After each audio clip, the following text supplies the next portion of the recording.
if you do the transabdominal, and there is refracting shadows passing through the cervix, and the cervix looks darker. But if you see the cervix looks bigger, then suspect it, that why the cervix is so big. Look at the uterine size. If the size of the uterus is bulky and enlarged, take the history of parity. A lot of times you will see the multiple parity mom has bigger, bulky cervixes, and the uterus too. And in colposcopy, how does it look like? Colposcopy, you will see the cervix. Let me draw the cervix here.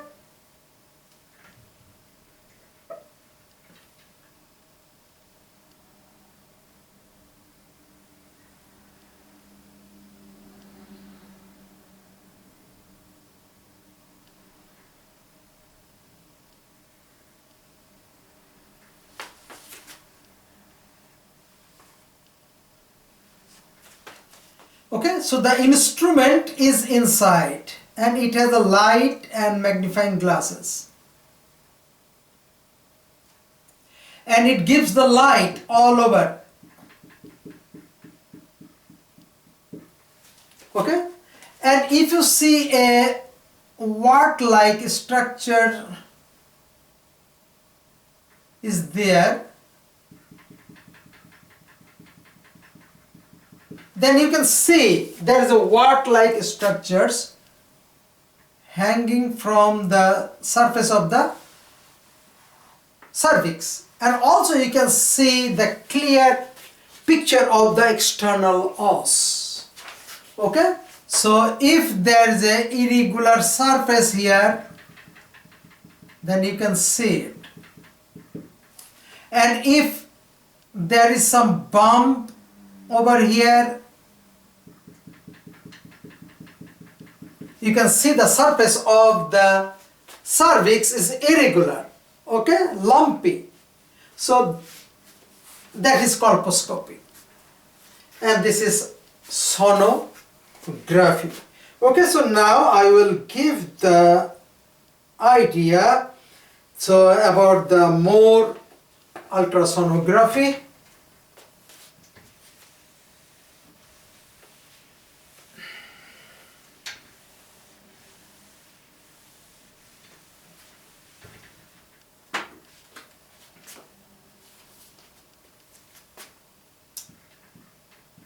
An effort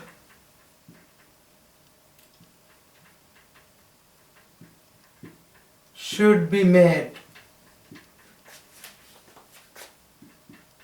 to stage the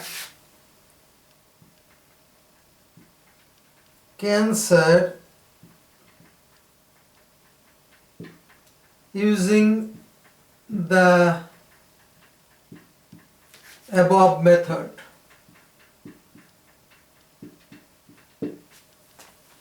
An effort should be made to stage the cancer using the above method. What is the above method? The ultrasonography. How you can make an stage? If you see no suspicious things in sonographically, so then you have to understand that maybe it's nothing is there, or just as 0 or 1.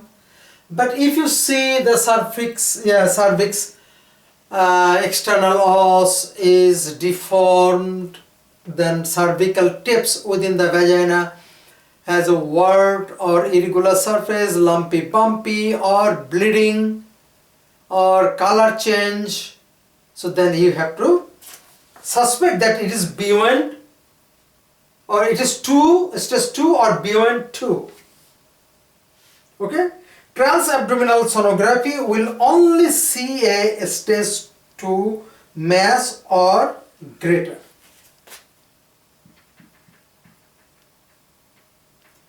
Transabdominal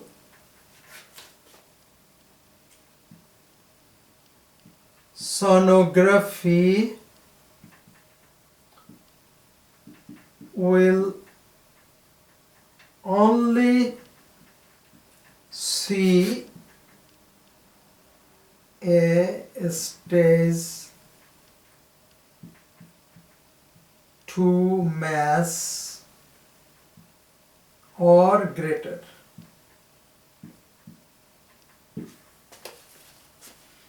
Transabdominal. But if you do the transvaginal,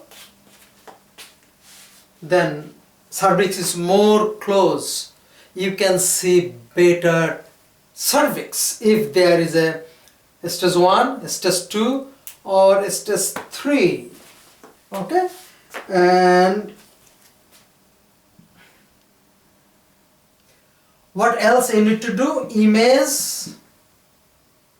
If it is suspected, if it is suspicious, then image the pelvic, para-aortic and porta-hepatic lymph nodes. That is, porta-hepatic means hepatic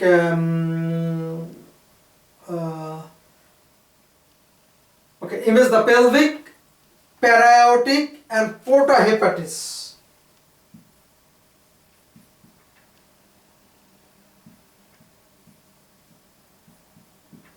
Porta-hepatic lymph nodes. Porta-hepatic means at the hepatic hilum, where you will see the common hepatic bile duct, common hepatic duct. The portal vein is going into the liver, hepatic artery going into the liver, okay, and the bile duct is coming. So that is the site. There are a lot of lymph nodes. We call it porta-hepatic lymph node. And porta-hepatic lymph nodes as well as the liver.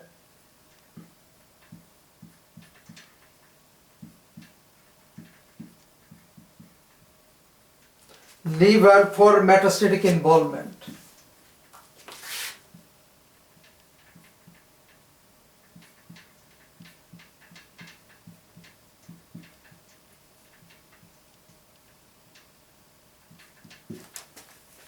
What does that mean? Why do I need to see the liver for metastatic involvement? Okay, and we know that liver is the biggest organ inside the abdomen, and abdominal organ, if they have cancer, it will go to the liver. The organ in the pelvis, it also may go to the liver, because the portal venous drainage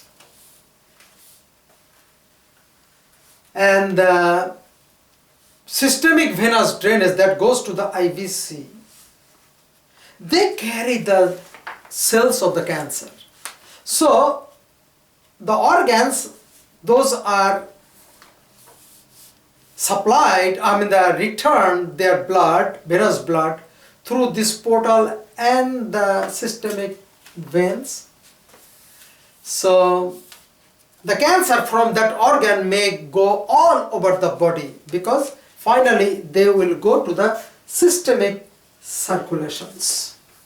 And it is the rule, if there is a suspicious mass in the abdomen or in the pelvis, or a free fluid called ascites in the abdomen or in the pelvic cavity, you should check the lymph nodes for lymph adenopathy, and make sure you scan the iliac group of lymph nodes, para-aortic group of lymph nodes, para-aortic also known, you can say, paracaval, around the vena cava. then porta hepatis lymph nodes, and the liver. So this is the rule you need to follow up. Okay, so now, so these are the total experience of ultrasonographic evaluation of the cervix and other modalities that you can see the cervix directly, like a colposcopy, caldoscopy. You can feel, you can see some problem in there. Okay, so colposcopy is better to see the cervix. And remember, the caldoscopy, you have to send the instrument through the wall of the vagina and see. So they will send the lights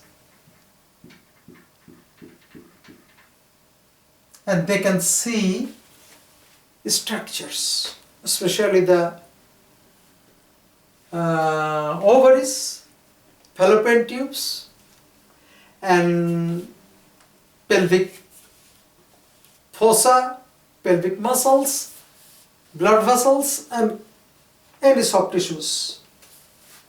Okay, so we understood the cervical cancer.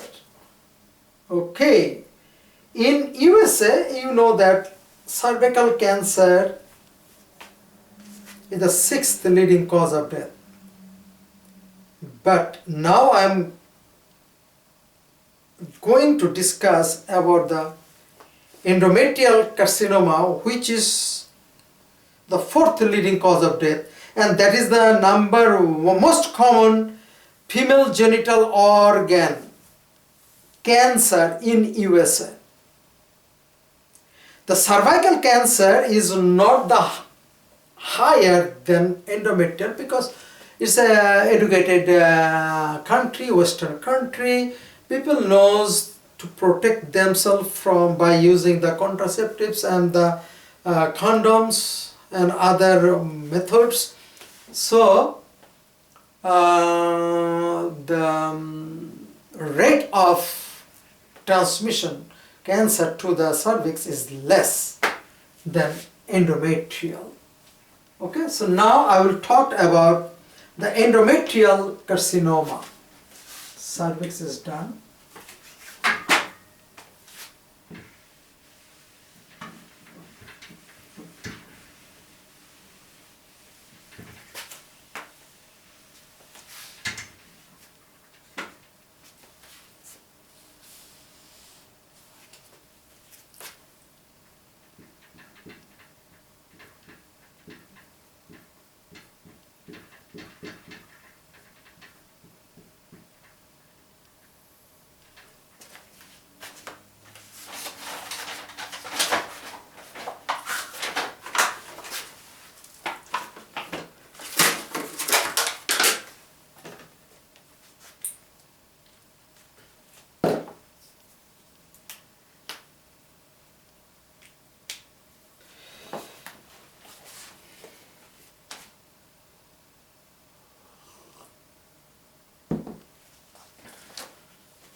It is the most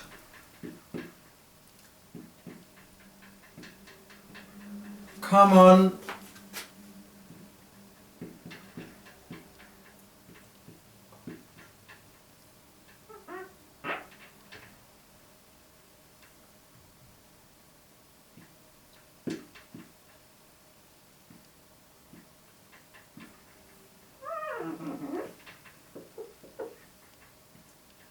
It is the most common gynecologic cancer.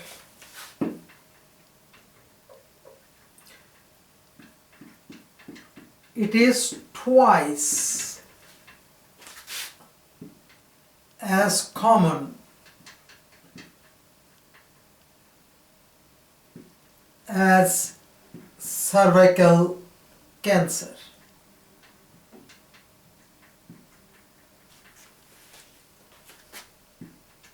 And rank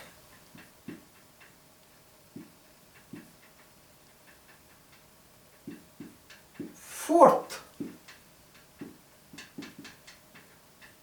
behind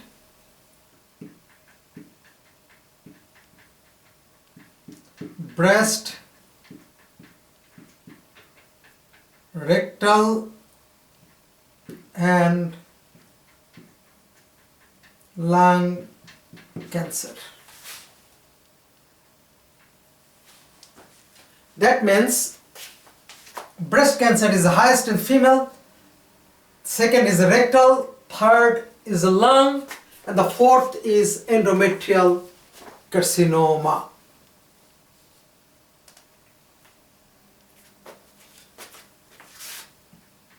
It is the most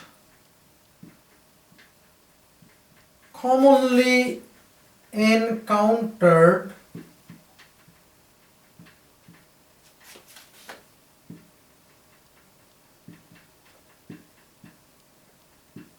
malignancy of the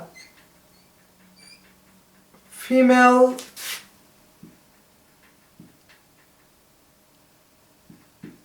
genital tract.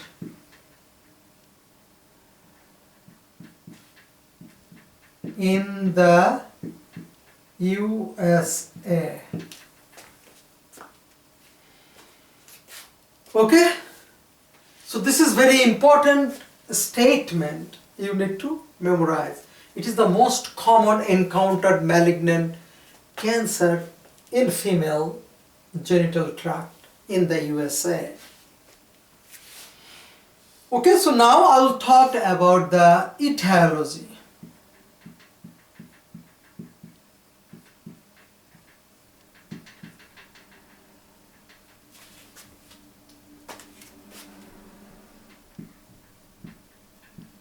More common in post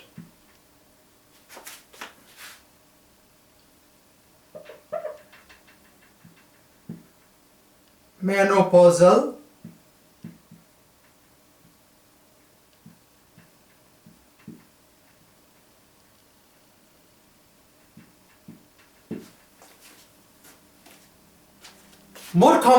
postmenopausal women.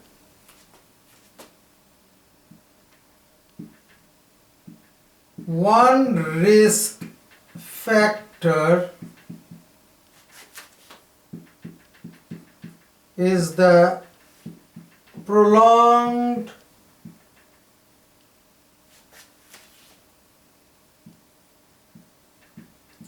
use of estrogen in a post-menopausal woman. One of the risk factor is the prolonged use of estrogen in postmenopausal women. Who is that woman? Yeah, maybe they are getting the estrogen pill for their osteopenia. Means the bone density is low. Okay, bone density is low. Make sure they need periodic evaluation according to the protocol so that they don't develop endometrial cancer. Okay, so now I will go over the clinical signs. Understand that we are learning the endometrial cancer. Endometrium is one of the layer of the uterus, and it is the innermost layer, and it is a bleeding surface. It has a receptor, all the cells in this layer have the receptors for the estrogen and progesterone. So any variation of the hormonal balances can affect the function of this layer. Okay, clinical sign.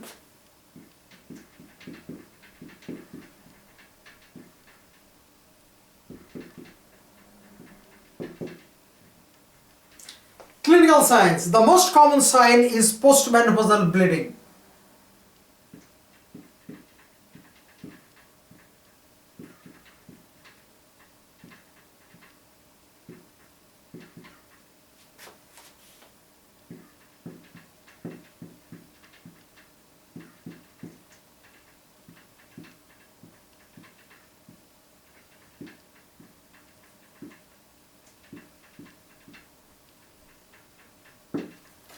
Postmenopausal bleeding, we will call it DUB, dysfunctioning uterine bleeding. DUB is a dysfunctioning uterine bleeding. Okay, so the woman will say, I don't understand, it's not regular bleeding, regular periodic menstrual bleeding, no. But I am menopaused. I should not have any bleeding. And it's happening on and off, multiple times, irregularly. And patient will see blood clots. What's going on? And second is the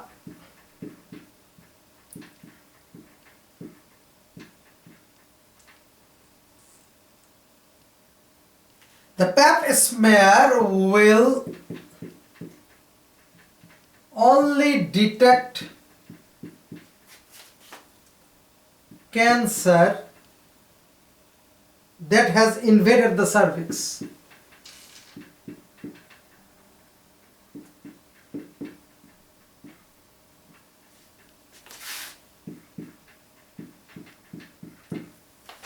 Okay? Pap smear can only detect that had invaded the cervix. From the endometrium, it enters into the cervix through the all cervical length, and they affect the external os and the surrounding tissues.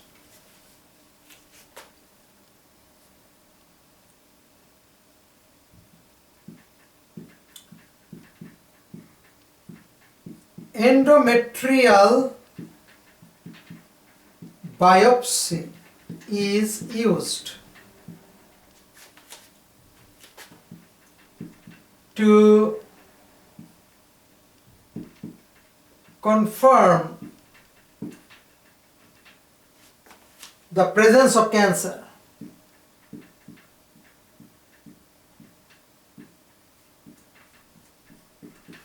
So this is the final.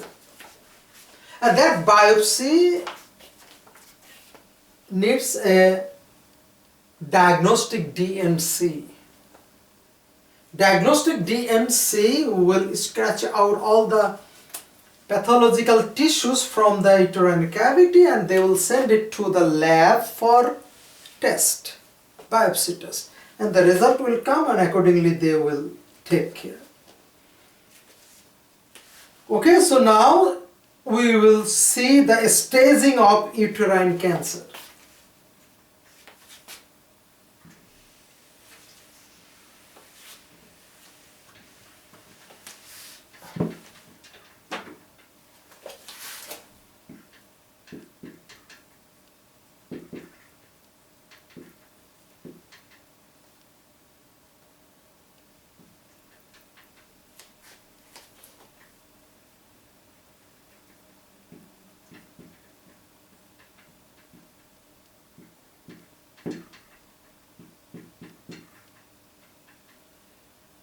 staging of uterine cancer, it mainly the endometrial cancer. Okay, so now stage 0.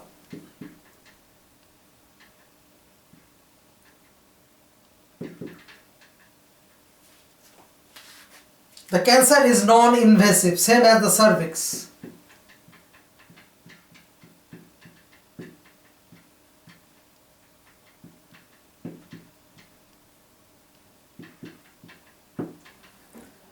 The cancer is non-invasive. Stage 1.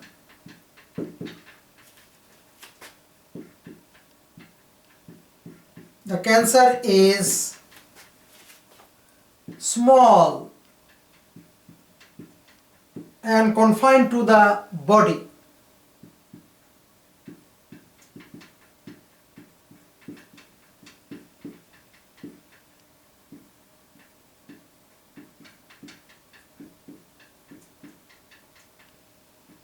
Confined to the body of uterus.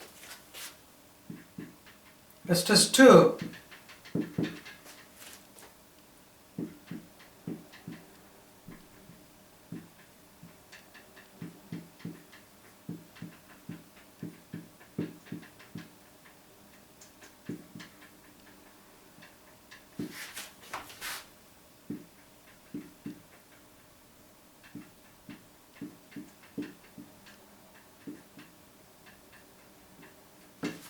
Involvement of entire uterus means the fundus, body and beyond body towards the cervix, and also endometrium, myometrium, perimetrium. The uterus as a whole, the uterus is enlarged. Pelvic wall not involved.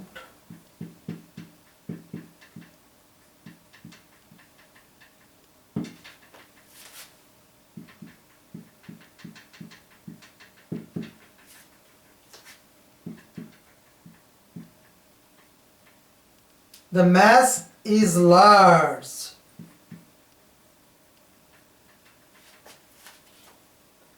And involves the pelvic wall,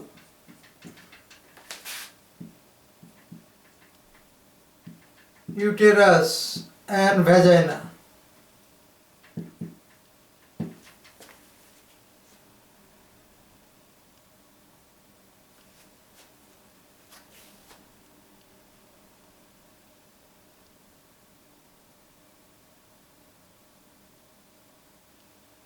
Number 2, involvement of the entire uterus. Uterus is endless. Okay.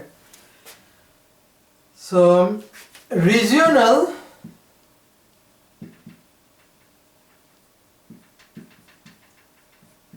lymphadenopathy.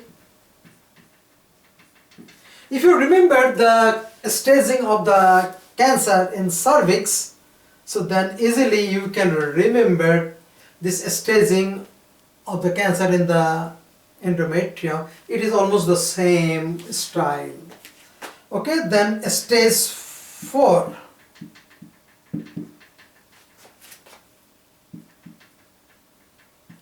The cancer has spread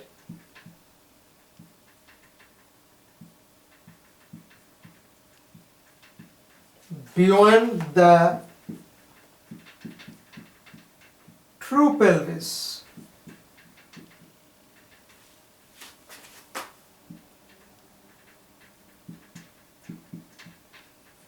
And involves adjacent organ.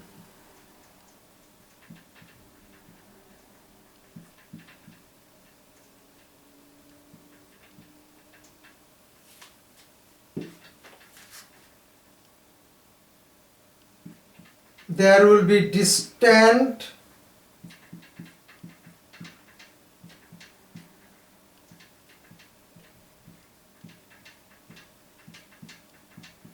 lymphadenopathy and metastasis.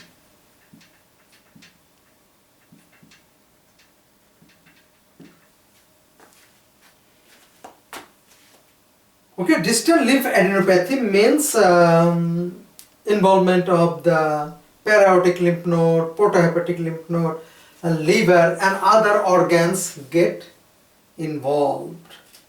Okay, so